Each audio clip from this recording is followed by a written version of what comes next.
Good morning. Welcome to a new day, a new week, and we are going to be working today with the Animal Spirit Oracle. This is the one by Colette Baron Reed. I like the animal oracles, they're kind of nice. And she's got a nice deck, and you can see it's a very fat deck. There's a lot of cards in this deck. So today, find out what our journal prompt is. When you're using oracle cards, you kind of want to have a question, whereas when we're using the affirmator cards, we're just kind of going with the what's coming up. So the question for today is, since we're starting off a new week, is what do we need as this new week unfolds? What is something that we want to be aware of or have top of mind? So that is our question. So what do we want to be aware of or have top of mind? And this is going to be our card. And our card is, it was very cute, Porcupine Spirit, Time for Beginner Mind. So you can see it's a very cute porcupine. It's number 48, and he's got some feathers hanging off of him. And let's see what it says. Porcupine Spirit, Time for Beginner Mind, 48. So, where'd you go? Here we go. Okay, so this is what she wrote. So again, you're thinking about what do I need to hear? What do I need to know as I go into this week? And you're listening for what jumps out for you, because everybody's going to hear something different. It's going to resonate with you differently than it'll resonate with me. So here's the overall message. When Porcupine Spirit calls your name, you're being asked to adopt a beginner's mind and to approach situations with innocence and curiosity. The old confining stories no longer have a hold on you. Life is full of surprises hiding in plain sight. Looking at the world afresh with new eyes can help you find what you've been seeking, whether it's a relationship, an opportunity, or evidence that you have all that you need right now to co-create what you desire. Who knew? Porcupine asks you to be playful and have a childlike curiosity. There is so much waiting for you that you have yet to discover. And there's just a little footnote. Porcupine quills are filled with air, allowing a porcupine to float in water. Now is the time to let your innocent nature keep you afloat. So again, having that beginner's mindset, being playful, and whoops, there goes my dog, and just kind of exploring and seeing what does this week have in store for you. Must be somebody outside. So let's dive in and do our 10 minutes.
and that wraps up our 10 minutes. So again, how did you do with the beginner's mind, a porcupine spirit? So again, it's a new week. I'm recording this on a Monday.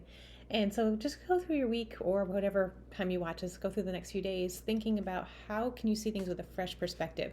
And I journaled a bit about that, but I also journaled about how do you see things differently, but not with by not also forgetting the things that were important though. So if you have a new fresh perspective on something, there are some things that are legitimately you want to keep reminding yourself of. So it's like looking forward, but not with blinders. Like, don't forget the lessons of the past. So look at things with a fresh perspective. Like, I'm looking at my work with a whole fresh perspective, but yet there are rules that my own rules. And they're just things that I know I still need to accomplish, even with that beginner's mindset. So it's kind of a tricky balance of looking at things freshly, getting a brand new perspective, but not releasing anything that you've learned. Those hard-earned lessons are there for a purpose, and they're also part of that journey forward. So as you're looking things freshly, don't forget. Don't repeat those lessons of the past, I guess. You learn things, they're valuable, and we don't need to throw them away, but we can let them their hold go. Like some of the old energies. That's what I kind of took from this, was look for new energies as you're moving forward. It's not so much forgetting what you've done in the past, but coming with fresh hope, more inspiration, looking at new resources, looking at new things, new ways of looking at things, but it's that energy that needs that refresh. So I guess, so it was being more playful, I guess, is what I really would bring into this, is a new perspective with playfulness, lightness, but an honor and a respect for the lessons in the past. They were there for a reason, and they're very valuable, but let's move forward. So as I go into this week, I want to be more playful, and I want to really start to say, well, why do I do things that way? Is there a different way? Here's what I learned, here's the lesson from it, but now let's flip it on its head. Like, why does everything have to happen in this order? Or why do I have to have these things for dinner? Just that kind of thing. Like, what do you want to freshen up? What do you need a reboot in your life? And come at it with some playfulness and with some spirit. So I hope that gives you a guiding message for the week, and we'll see you next time.